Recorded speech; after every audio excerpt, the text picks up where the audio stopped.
मसीह के पुरवकार नाम में आज शाम आखिरी फसह के मौका पर मेरी तरफ से आपको बहुत बहुत सलाम कबूल हो।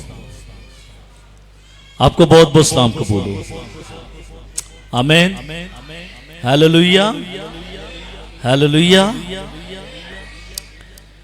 निकालिएगा मेरे साथ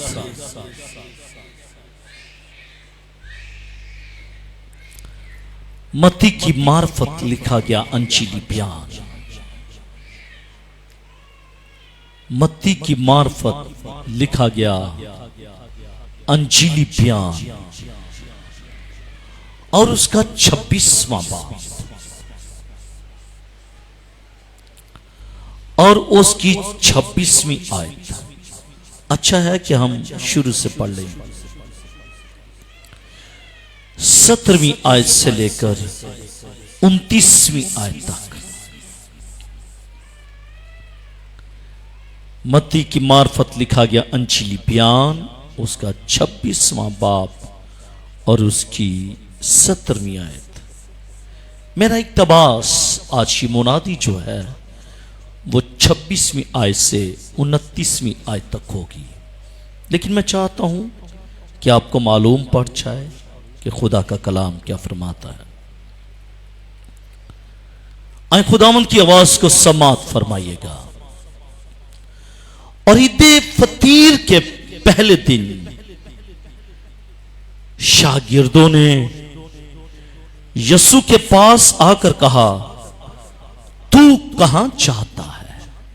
तू कहां चाहता है कि हम तेरे लिए फसह खाने की तैयारी करें?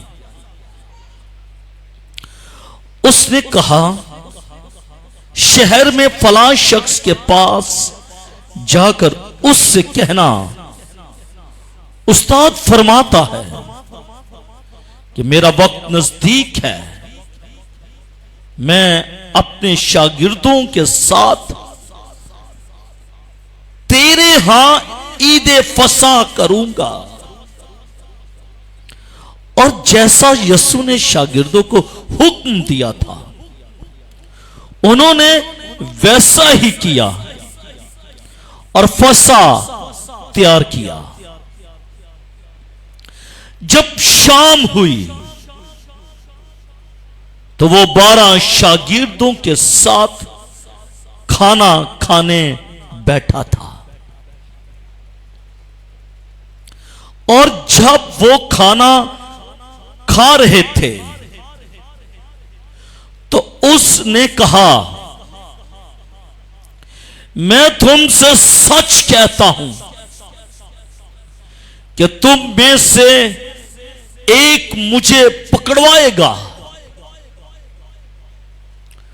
वो बहुत ही दिलगीर हुए और हर एक उससे कहने लगा, ऐ खुदावन, क्या मैं हूं? उसने जवाब में कहा, जिसने मेरे साथ तबाक में हाथ डाला है वही मुझे पकड़वाएगा। इब्ने आदम तो जैसा उसके हक में लिखा है जाता ही है, लेकिन उस आदमी पर अफसोस जिसके वसीले से इब्ने आदम पकड़वाया जाता है। अगर वो आदमी पैदा ना होता, पकड़वाया तो जाना था, लेकिन खुदा का कलाम क्या कहता है? उस आदमी पर अफसोस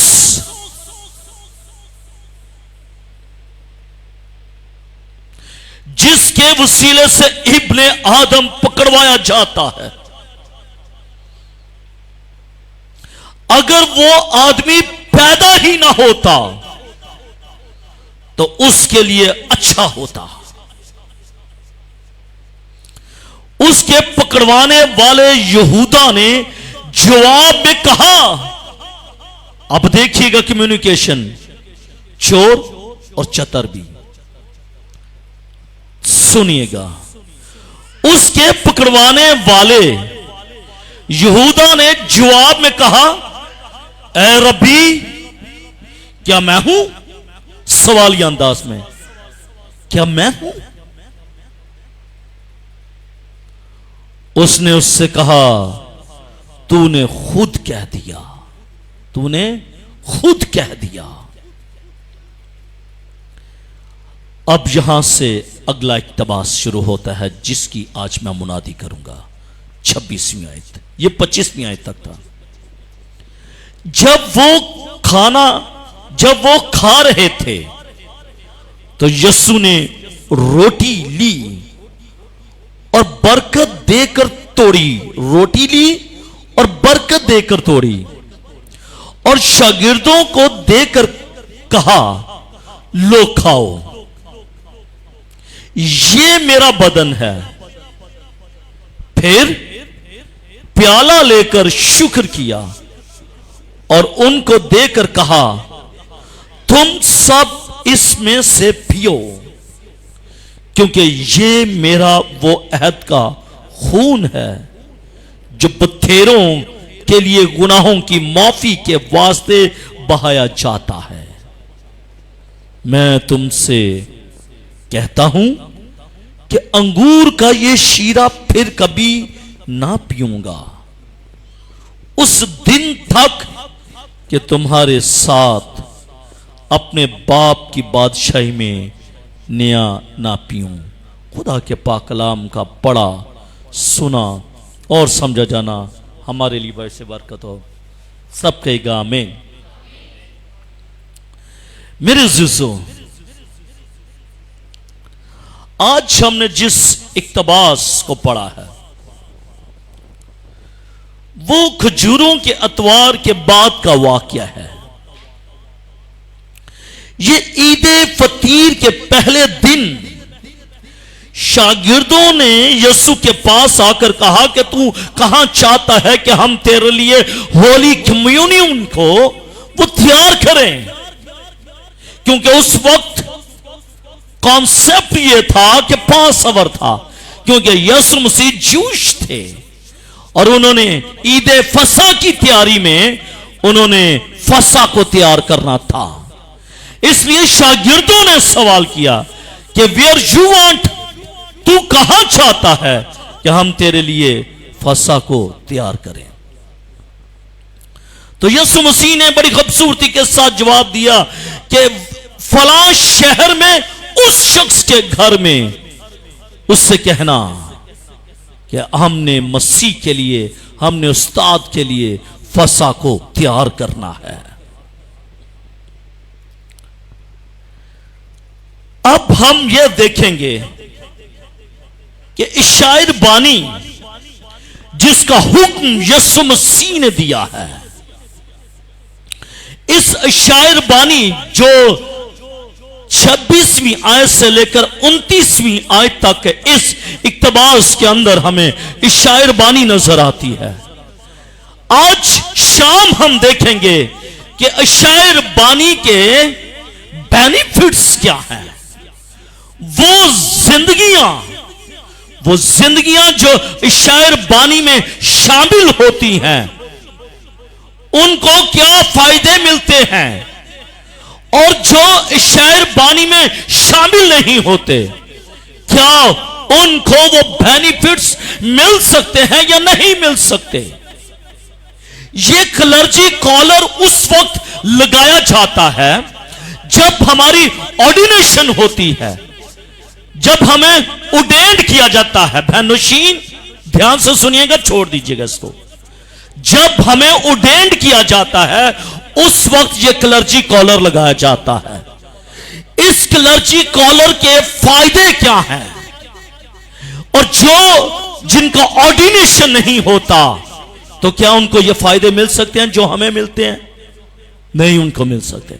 इसी तरह जो शायर बानी में शामिल होते हैं उनको कुछ बेनिफिट्स मिलते हैं, और जो शायरबानी में शामिल नहीं होते उनको ये बेनिफिट्स हासिल नहीं होते। और आज मैं यह कहूंगा कि जिनको ये बेनिफिट्स हासिल नहीं होते वो अपनी अपनी जिंदगियों को पर गौर कीजिएगा। जो अभी तक मसीह के बदन और मसीह के खून में शामिल नहीं हुए, they have to think about their lives.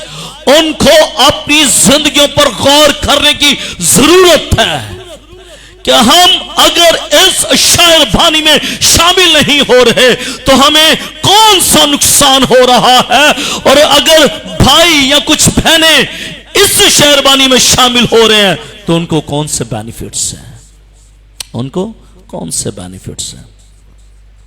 तो मैं ईमान रखता हूं कि हमारी कलीसिया में बहुत सारे ऐसे लोग हैं, बहुत ज्यादा लोग ऐसे हैं कि जो इस शायरबानी में शामिल होते हैं, और कुछ थोड़े हैं जो इस शायरबानी में शामिल नहीं होते। इसलिए आज मैं ये कहूँगा कि आप भी इस शायरबानी में शामिल हुआ करें। आमीन। आप भी इस शायरबानी में शामिल हुआ करें जो नहीं होते थे। पिछले साल मुझे याद है कि मैंने ईद फसा पर जो इंग्रेडिएंट्स, जो चीजें इस्तेमाल की जाती थी, जो ईद फसा, ईद फतीर के वक्त मेज पर चीजें रखी जाती थी, तैयार की जाती थी, उनके बारे में मैंने आपको बताया था। याद है ना कि भूल गए? पिछले साल की बात हो रही है। पिछले साल इसी दिन जुमेरात की इबादत में मैंने उन तमाम तर चीजों के बारे में बताया था जो पास आवर के वक्त फसा की मेज पर रखी जाती थी और खाई जाती थी। किसी को याद है? जी क्या? नमकीन पानी रखा जाता था, साग पात रखा जाता था। जी, तीसरी चीज कि फ्रूट्स की पेस्ट रखी जाती थी, और भी कुछ चीजें थी। इन चीजों को तैयार किया जाता था और ये चीजें प्रोनिफाइड करती थी कि ये चीजें क्या हैं। ये यहूदियों को याद दिलाती थी कि ये नमकीन पानी क्यों रखा गया है, हम इसका इस्तेमाल कर रहे हैं। हम क्यों नमकीन पानी जो है वो इस शायरबानी के वक्त, पास ओवर के वक्त हम इसका इस्तेमाल करते हैं। हम क्यों साग पात खाते हैं, हम क्यों फ्रूट्स, फलों को पेस्ट करके उसकी पेस्ट को इस्तेमाल करते हैं। मैंने पिछले साल बताया था।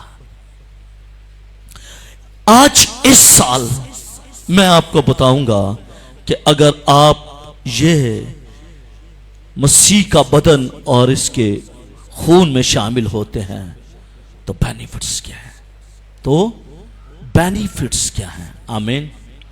इसके बेनिफिट्स हैं, इसके बेनिफिट्स हैं। तो आज हम इसके बेनिफिट्स को देखेंगे। पहली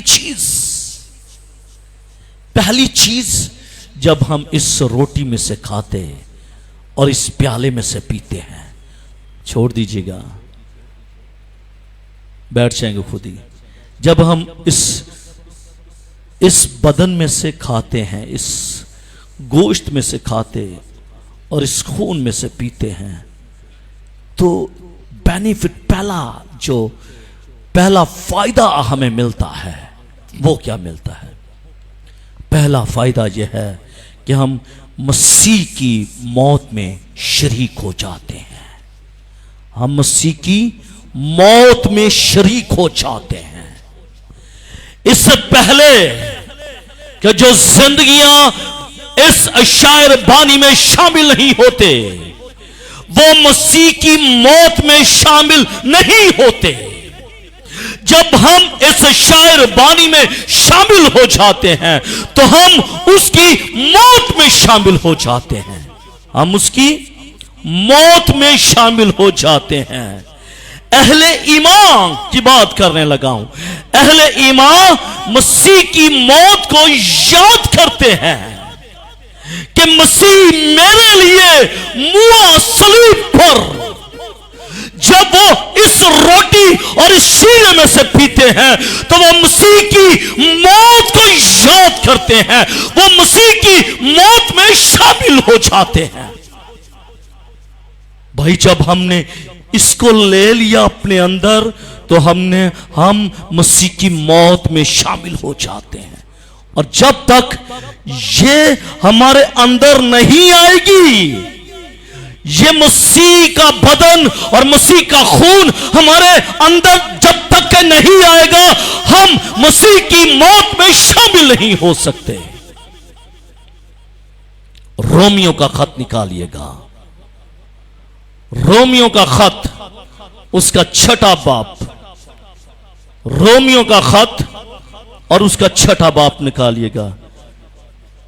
जिसने निकाला हो वो जल्दी के साथ पढ़ लीजिएगा, और अगर किसी ने नहीं निकाला तो फिर मैं पढ़ लूंगा। रोमियो का खत उसका 6वां बाब और उसकी 3री और 4थी आयत। कलाम ये कहता है, माइक में पढ़िएगा। क्या तुम नहीं जानते कि हम जितनों ने मसीह यीशु में शामिल होने का बपतिस्मा लिया तो उसकी मौत में शामिल होने का बपतिस्मा लिया। पस मौत में शामिल होने के बपतिस्मा के वसीला से हम उसके साथ दफन हुए, ताकि जिस तरह मसीह बाप के जलाल के वसीला से मुर्दों में से जलाया गया, उसी तरह हम भी नई जिंदगी में चले। आमीन आमीन। मेरे अज़ीज़ों, खुदा का कलाम ये कहता है कि मसीह की मौत में शामिल होने का मतलब यह है कि ईमानदार उसकी मौत से बाकायदा तौर पर फैज़याब हो जाते हैं। उसकी मौत के वसीले से फैज़याब हो जाते हैं। और यहां पर एक सवाल उठता है, यहां पर एक क्वेश्चन रेस होता है कि मसीह की मौत क्यों वाक़ई हुई है, मसीह ने अपनी जान क्यों दी है। इससे पहले कि हम उसकी मौत में शामिल हो, भाई हम उसकी मौत में शामिल तो जरूर होंगे, लेकिन उसकी मौत क्यों हुई है, उसने अपनी जान का फिदिया क्यों दिया है। यह बात बिल्कुल वाज़ह है कि वो हमारे गुनाहों की खातिर सलीब पर चढ़ गया। हम गुनहगार थे, हमने गुनाह किया था और हम खुदा के जलाल से महरूम थे, लेकिन खुदा नहीं चाहता था कि इंसान खुदा के जलाल से महरूम रहे। इसलिए वो चाहता था, खुदा चाहता था कि आदम के वसीले ऐसा काम हो कि खुदा का जलाल दोबारा इन जिंदगियों पर ठहर जाए। इसलिए जब हम इस शायरबानी में शामिल होते हैं तो फिर हम मसीह की मौत में शामिल हो जाते हैं, मसीह की मौत में शामिल हो जाते हैं, मसीह के साथ जुड़ जाते हैं।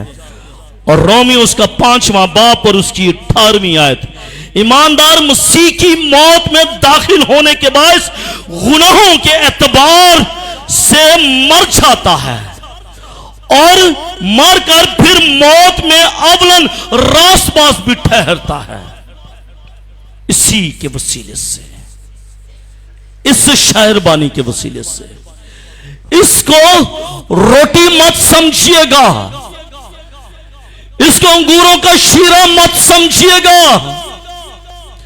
शायद कुछ लोगों का यह ख्याल हो कि यह रोटी है, यह रोटी नहीं है, बल्कि जब यह खुदा की मेज पर आ जाती है, जब इसको डेडिकेट कर दिया जाता है, तो यह रोटी मसीह का बदन बन जाती है, यह शीरा मसीह का खून बन जाता है। इसलिए जो कोई इस रोटी और इस शीरे में से पीता है वो मसीह की मौत में शामिल हो जाता है, वो मसीह की मौत में शामिल हो जाता है। दूसरी चीज कि जो शख्स इस शायरबानी में शामिल होता है, जो शख्स इस शायरबानी में शामिल होता है, दूसरा फायदा उसको क्या मिलता है? दूसरा फायदा यह है कि वो मसीह की क़यामत में शरीक हो जाता है। वो मसीह की क़यामत में शरीक हो जाता है। क़यामत का मतलब क्या है? बोलिएगा। वो क़यामत नहीं जो इस्लामाबाद में हुई है। इस्लामाबाद में पता ना क्या हुआ है? इस्लामाबाद में क्या हुआ मालूम है आपको? ओले पड़े हैं, और ओले पड़ने के बायस क्या हुआ है? हाँ, गाड़ियों के शीशे टूट गए हैं, बहुत ज्यादा नुकसानात हुआ है। और एक मैं वीडियो देख रहा था कि एक रेडी वाला वो कहता है, खुदावंद ऐ अल्लाह हमें इस क़यामत से बचा। वो इसको क़यामत कहते हैं। लोगों का कॉन्सेप्ट यह है कि यह क़यामत नाज़िल हो रही है, लेकिन क़यामत का मतलब क्या है? क़यामत का मतलब क्या है मालूम है? क़यामत का मतलब है जी उठना, खड़े हो जाना। क्या क़यामत का मतलब क्या है? खड़े हो जाना। क़यामत का मतलब क्या है? खड़े हो जाना। नहीं मालूम तो डिक्शनरी में फरोजुल लुगात में देख लीजिएगा कि क़यामत का मतलब क्या है। क़यामत का मतलब क्या है? खड़े हो जाना, मुर्दों में से जी उठना, मुर्दों में से जी उठना।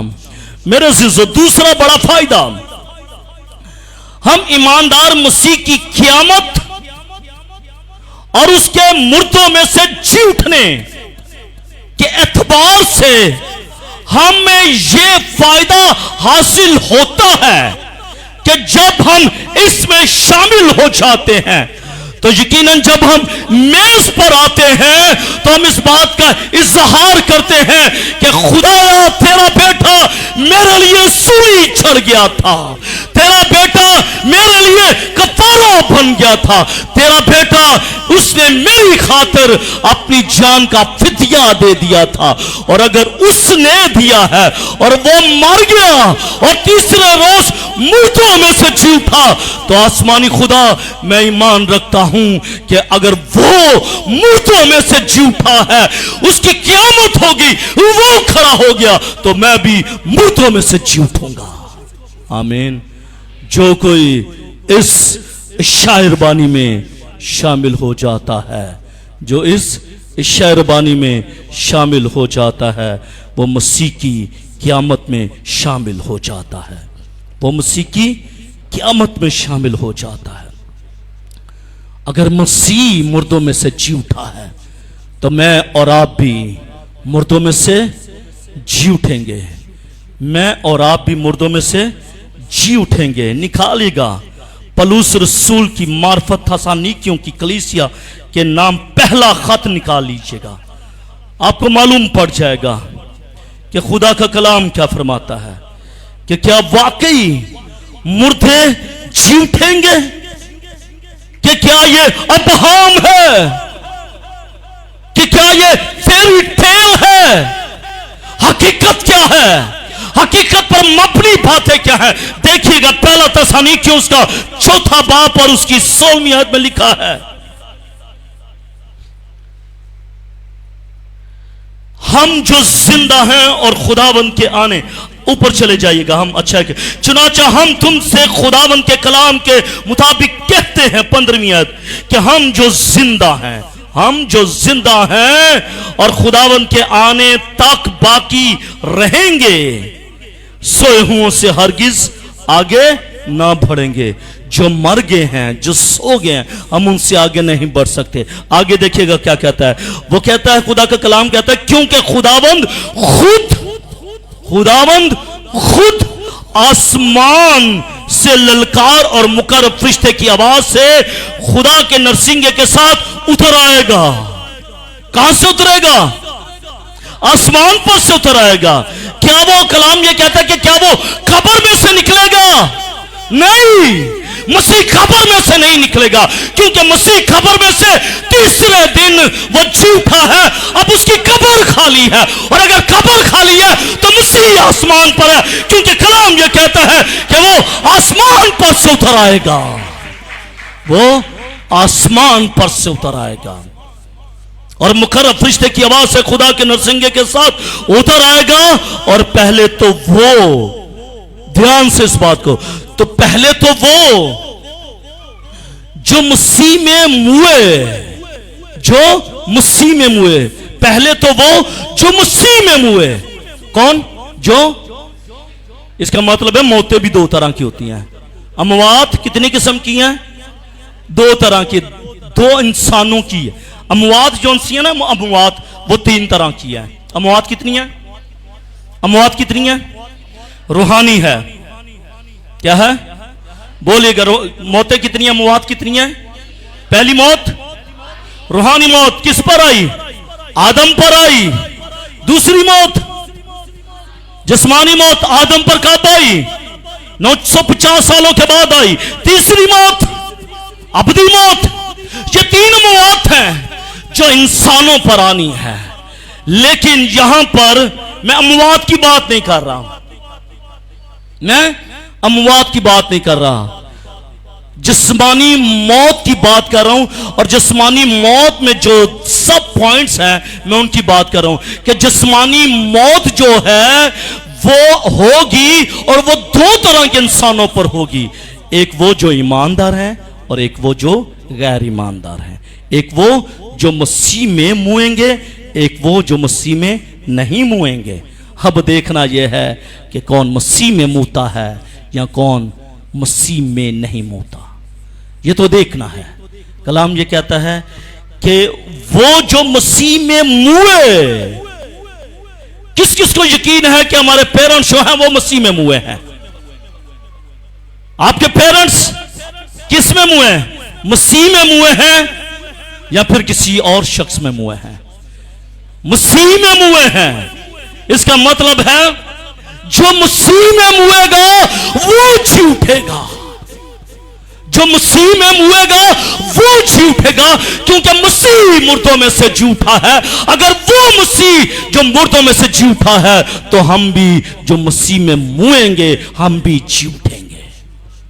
लेकिन जो मसीह में नहीं मुएंगे वो नहीं उठेंगे, जो मसीह में नहीं मुएंगे वो नहीं उठेंगे। इसलिए मसीह में कौन नहीं मुएगा? जो शहरबानी में शामिल नहीं होता है, जो इस शहरबानी में शामिल नहीं होता।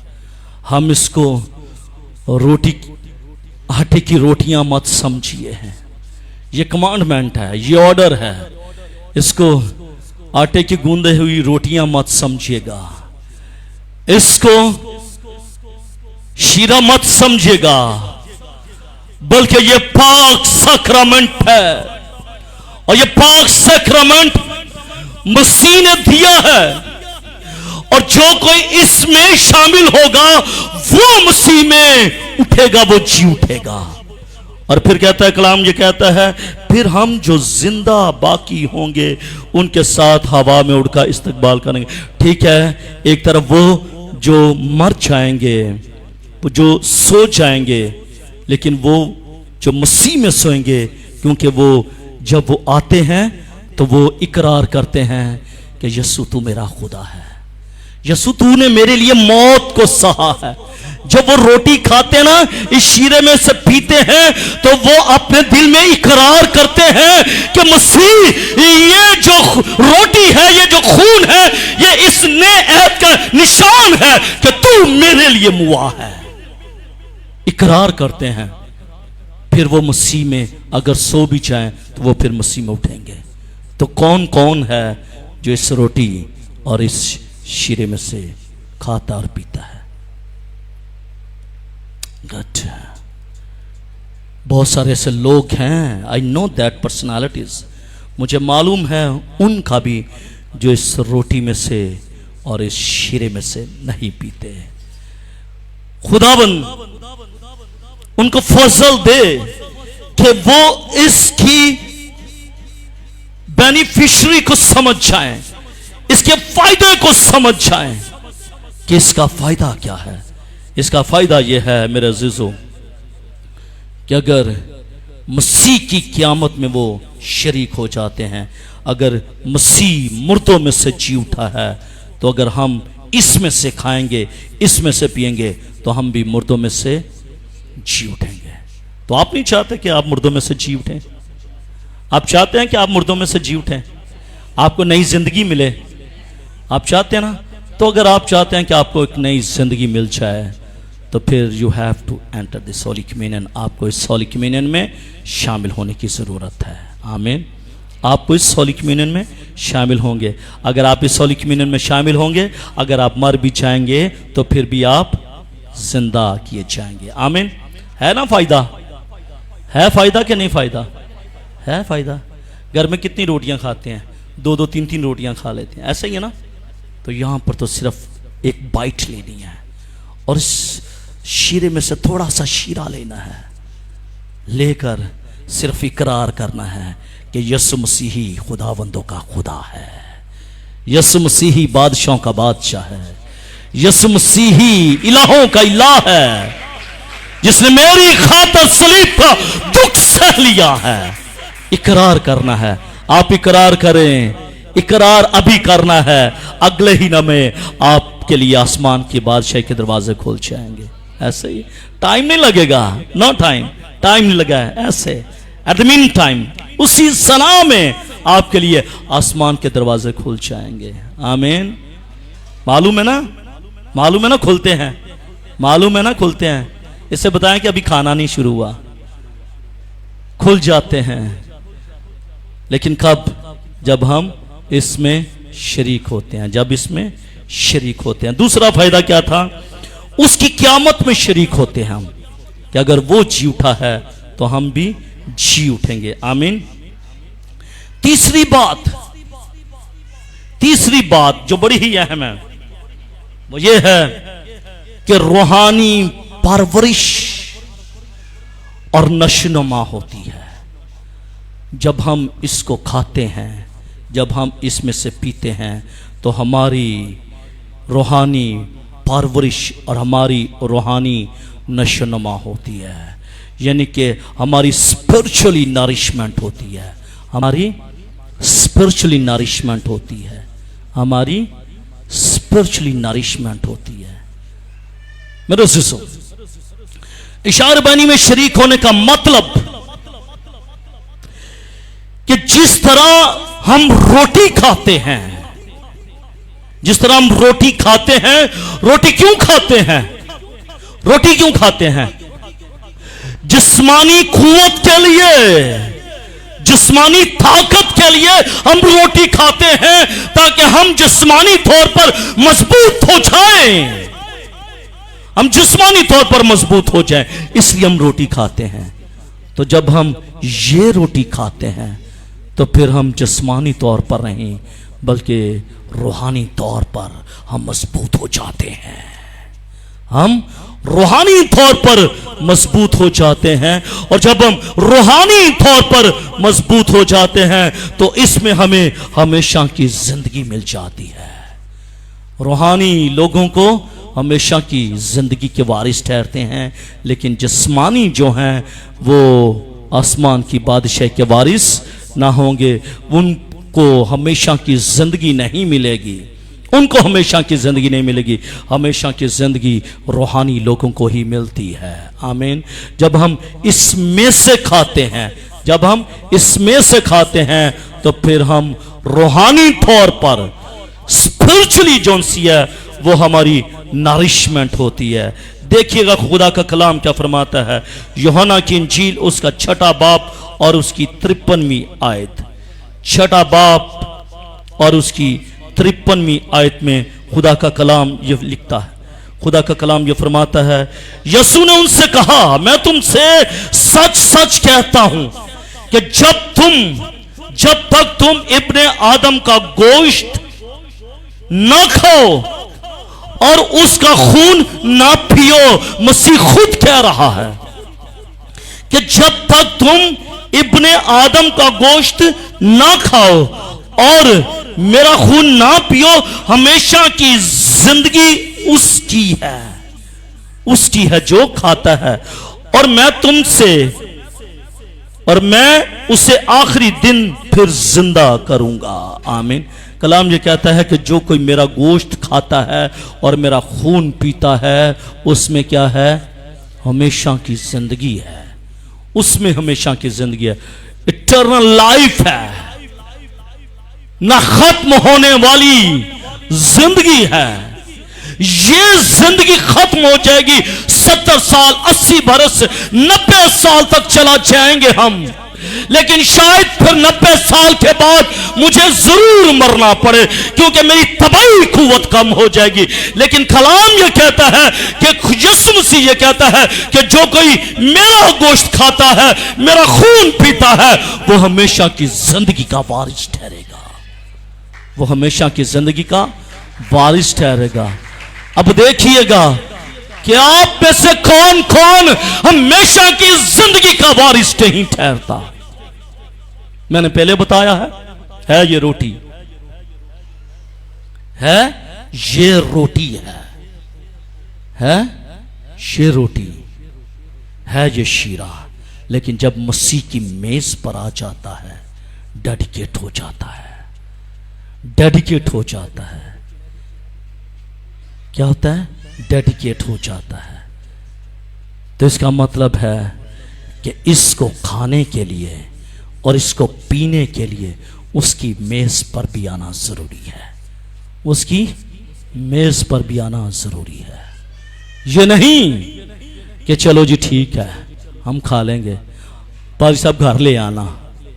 चले ठीक है, कोई बात नहीं, शायद कोई बीमार हो, घर जाके भी दी जा सकती है। हमने दी हैं बहुत सारे लोगों को जो सिर्फ और सिर्फ बिस्तर पर पड़े रहते थे। मुझे याद है आंटी जी, क्या नाम है था इनका, आंटी जी का सामने का नाम क्या था? वो एंटी एलस। उनके हस्बैंड का क्या नाम था? हाँ, एल्डर मोरिस साहब।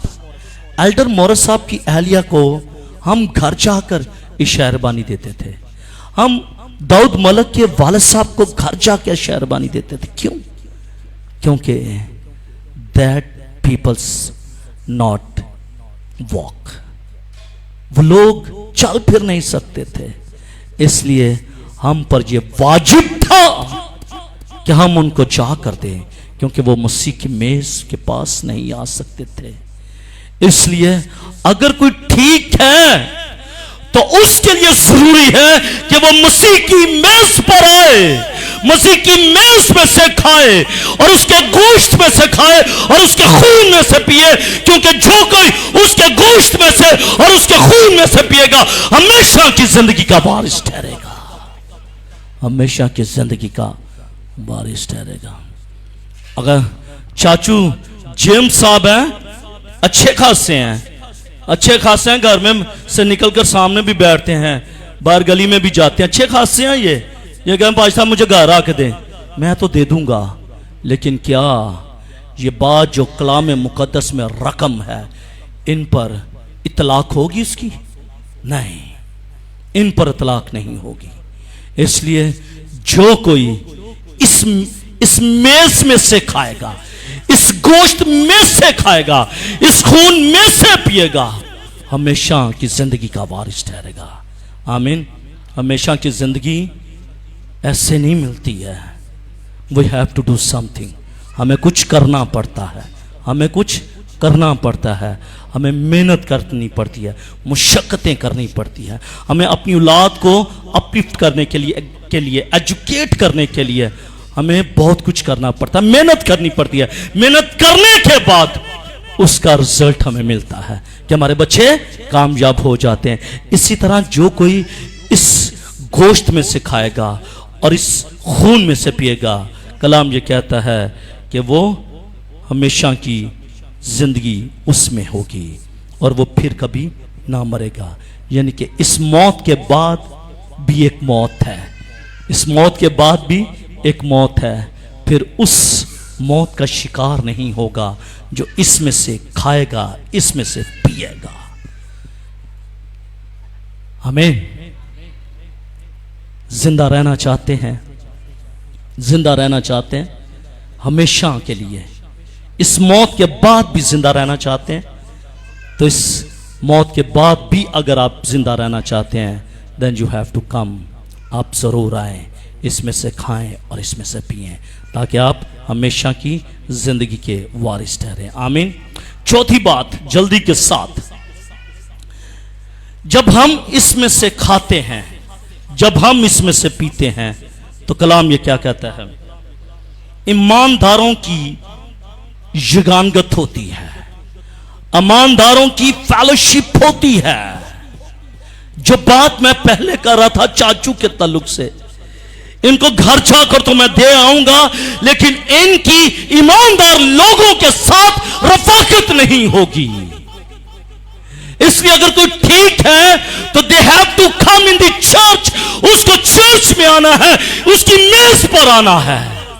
जब वो उसकी मेज पर आएगा तो सिर्फ ये अकेले नहीं, बल्कि ईमानदारों की एक बड़ी लाइन लगी होगी। इनकी रफाकत जो है, इनकी शराकत जो है, इनकी युगानगत जो है, वो ईमानदार लोगों के साथ होगी। जब हम इसमें से खाते और इसमें से पीते हैं, तो हमारी ईमानदारों के साथ युगानगत होती है। हमारी ईमानदारों के साथ क्या होती है? युगानगत होती है।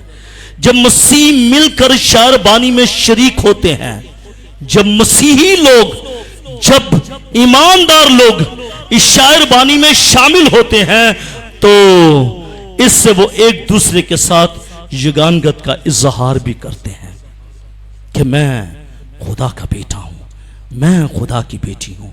और वो उनकी ईमानदारों के साथ रफाकत होती है, ईमानदारों के साथ उनकी शराकत होती है। वो ईमानदार एक दूसरे के साथ मिलते हैं, वो ईमानदार एक दूसरे को हक करते हैं। जब हक करते हैं तो उनकी ब्लेसिंग जो है वो ट्रांसफर होती है। अगर कोई शख्स स्पिरिचुअली तौर पर कमजोर पड़ जाता है, तो वो ईमानदारों की जमात में आकर वो बूस्टअप हो जाता है। आमीन। वो बूस्टअप हो जाता है।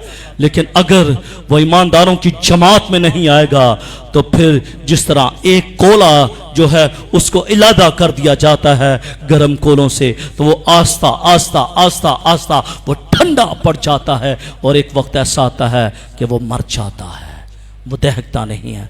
उसको दहकाने के लिए, उसको दहकाने के लिए जरूरी यह है कि वो कोलों के ऊपर रखा जाए, और जब वो कोलों के ऊपर रखा जाता है, फिर वो दोबारा दहकना शुरू हो जाता है। इसी तरह जब एक शख्स जो रूहानी तौर पर कमजोर पड़ जाता है, तो उसको ईमानदारों की फेलोशिप की जरूरत होती है, और जब वो फेलोशिप में आता है, तो फिर वो कुव्वत पाता है और ताकत पाता है, और रूहानी तौर पर वो मजबूत हो जाता है। इसीलिए हम जो बहुत से हैं, इसीलिए जो हम बहुत से हैं, कलाम क्या कहता है? एक ही बदन में शरीक होते हैं। एक ही बदन में है तो हम बहुत सारे, लेकिन हम बहुत सारे तो हैं, लेकिन एक ही बदन में शरीक हो जाते हैं।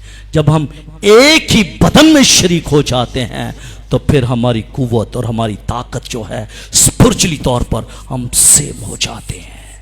आमीन।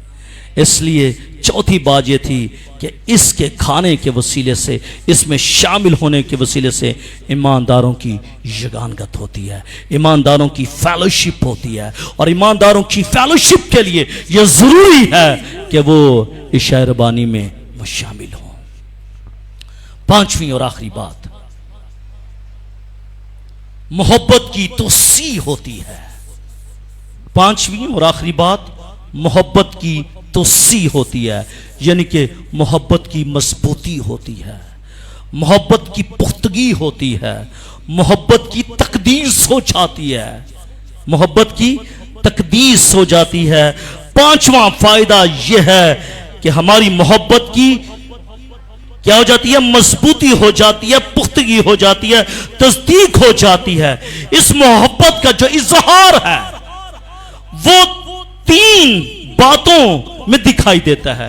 मोहब्बत का इजहार जो है मोहब्बत की तसी तो होती है जब हम इसमें शामिल होते हैं, मोहब्बत की पुख्तगी होती है जब हम इसमें शामिल होते हैं, मोहब्बत की मजबूती होती है जब हम इसमें शामिल होते हैं। और मोहब्बत भी 3 तरह की, देखिएगा, मोहब्बत भी 3 बातों का इजहार करती है। पहली बात, जब मसीह यस्सु हमें रोटी और प्याले में शरीक होने की दावत देता है तो वो अपनी और कादर मुतलक खुदा की मोहब्बत की तस्दीक करता है।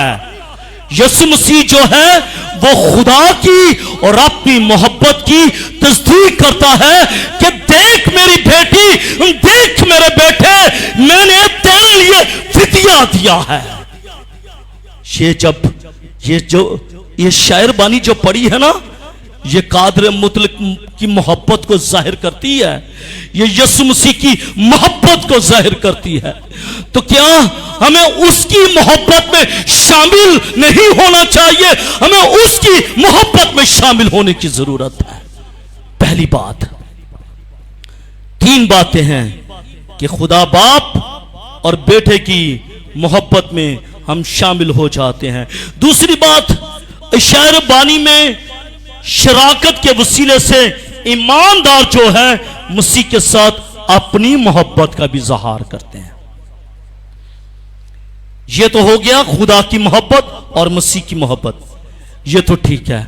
अब दूसरी मोहब्बत यह है कि जब आप और मैं इसमें शामिल होते हैं, हम अपनी मोहब्बत का भी खुदा के साथ इजहार करते हैं। ऐसा ही है क्या खुदावन? I also love you. Jesus कहता है, खुदा कहता है, इंसान से कहता है, ए बनी इंसान सुन, मैं तुझसे मोहब्बत करता हूं और मेरी मोहब्बत का सबूत यह है कि ये मेरा खून है और ये मेरा बदन है। आमीन। वो अपनी मोहब्बत का इजहार करता है। और जब आप इसमें शामिल हो जाते हैं तो आप भी अपनी मोहब्बत का इजहार करते हैं, आप भी अपनी मोहब्बत का इजहार करते हैं। जिस तरह कोई आप किसी के घर में गए हों तो उन्होंने आपकी मोहब्बत में खाना तैयार किया हो, तो आप ना खाएं तो फिर ये आपकी उनके साथ मोहब्बत है? नहीं है। तो आपकी मोहब्बत तभी होगी जब आप उनके खाने में शरीक हो जाएंगे। इसी तरह जब मैं और आप उसकी मोहब्बत में शरीक हो जाते हैं, उसमें खाना खाते हैं, तो ये फिर हमारी मोहब्बत का इजहार है। तीसरी बात, तीसरी मोहब्बत यह है कि ईमानदार एक दूसरे के साथ मोहब्बत का इजहार करते हैं। आज तुझे मालूम है कि आज मैंने मसीह की मेज पर जाना है, वो एक दूसरे से मोहब्बत करते हैं। चल आ, आज तुझे मालूम नहीं है कि आज तू शायरबानी है, आज ईमानदारों की रफाकत है, आज ईमानदारों की शराकत है। आज चल ताकि तू भी ईमानदारों में शामिल हो जाए। मैं तेरे साथ रफाकत रखना चाहता हूं। आज चल ताकि मैं तेरे साथ रफाकत रख सकूं। खुदा बाप और बेटा इसके वसीले से हमसे मोहब्बत करता है। हम इसमें शामिल होने से उसके साथ मोहब्बत रखते हैं। हम इसमें शामिल होने से पहले एक दूसरे के साथ मोहब्बत करते हैं कि ईमानदार इस वक्त खुदा की मेज पर आए हैं। आमीन। मेरे सिसो, ये 5 बेनिफिट्स हैं जब हम मसीह के बदन में और मसीह के खून में शामिल हो जाते हैं। आमीन। अब देखिए ना, यह है कि कौन कौन इसमें शामिल होता है और कौन कौन इसमें शामिल नहीं होता। देखना यह है कौन कौन से आपके बच्चे इसमें शामिल होते हैं और कौन कौन से आपके बच्चे इसमें शामिल नहीं होते। अब देखना यह है। क्यों? क्योंकि जब आपके बच्चे इसमें शामिल होंगे तो फिर वो मसीह की मौत में शामिल हो जाएंगे, फिर वो मसीह की मौत में शामिल हो जाएंगे। जब आप और आपके बच्चे इसमें शामिल हो जाएंगे तो वो मसीह की क़यामत में शामिल हो जाएंगे। जिस तरह मसीह मुर्दों में से जी उठा, आप और आपके बच्चे भी वो जी उठेंगे। जब आप और आपके बच्चे इसमें शामिल होंगे तो तीसरा जो बेनिफिट है वो ये होगा कि आप और आपके बच्चे जो हैं वो रूहानी परवरिश पाएंगे और वो रूहानी बगुलत में जाएंगे और उनकी रूहानी नरिशमेंट हो जाएगी जब आप और आपके बच्चे इसमें शामिल हो जाएंगे। चौथी बात, जब आप और आपके बच्चे इसमें शामिल होंगे तो आपकी रफाकत ईमानदारों के साथ होगी। जब आप और आपके बच्चे इसमें शामिल होंगे तो वो अपनी मोहब्बत की तस्दीक करेंगे, अपनी मोहब्बत को साबित करेंगे, अपनी मोहब्बत की तस्दीक करेंगे कि खुदावंद मैं तुझसे मोहब्बत करता हूं, मैं तुझसे मोहब्बत करता हूं। तो इसलिए मेरे अज़ीज़ों, अगर आज से पहले आप इस शायरबानी में शामिल नहीं हुए या आपकी औलाद इस शायरबानी में शामिल नहीं हुई तो now it is right time, वक्त है कि आप और आपके बच्चे इसमें शामिल हो जाएं। मैं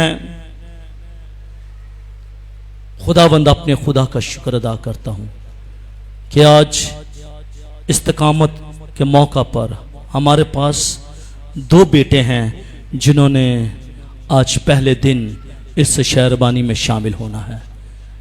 तकरीबन वो 1 वीक से 1 हफ्ते से मेरे पास आते रहे, क्लास लेते रहे। मैंने उनको शायरबानी के ताल्लुक से बहुत कुछ पढ़ाया, सिखाया, समझाया और बहुत कुछ असबार भी करवाया और उन्होंने आज अपने आप को खुदा के सामने पेश किया। और सबसे बड़ी बात यह है कि उन्होंने अपने गुनाह का इकरार किया है। उन दोनों बच्चों ने अपने गुनाह का इकरार किया है। इससे पहले कि वो इस मेज़ के पास आते, इसमें सिखाते, ज़रूरत यह है कि अपने गुनाहों का इकरार किया जाए ताकि वो ब्लेसिंग, ताकि वो बेनिफिट्स जो एक ईमानदार को हासिल हैं वो मुझे और आपको मिल सकें। खुदा मुझे और आपको इस कलाम के वसीले से बड़ी बरकत दे। आए सब अपनी आंखों को बंद करें, अपने सरों को झुकाएं और दुआ मांगें। आसमानी खुदावंद, मैं यस्सु के नाम के वसीले से आज शाम तेरी पाक हज़ूरी में मैं झुक जाता हूँ। खुदावंद तेरी शुक्रगुजारी और तेरी सताइश करता हूँ कि आज मैंने तेरे कलाम की खूबसूरत बातों को खुदावंद सीख कर सिखाया है। खुदा दुआ और मिन्नत क्या चाहता हूँ कि खुदा आइंदा वक्त में बहुत सारे लोग इस बात के लिए तैयार हो जाएं ताकि वो इस शायरबानी में शामिल हो जाएं, ताकि जलाल खुदा तेरे नाम को मिले। खुदा बड़ी बरकत दे, ये कलाम उनकी ज़िंदगी में सरायत कर जाए। बड़ी बरकत दे, मसीह के नाम से, आमीन।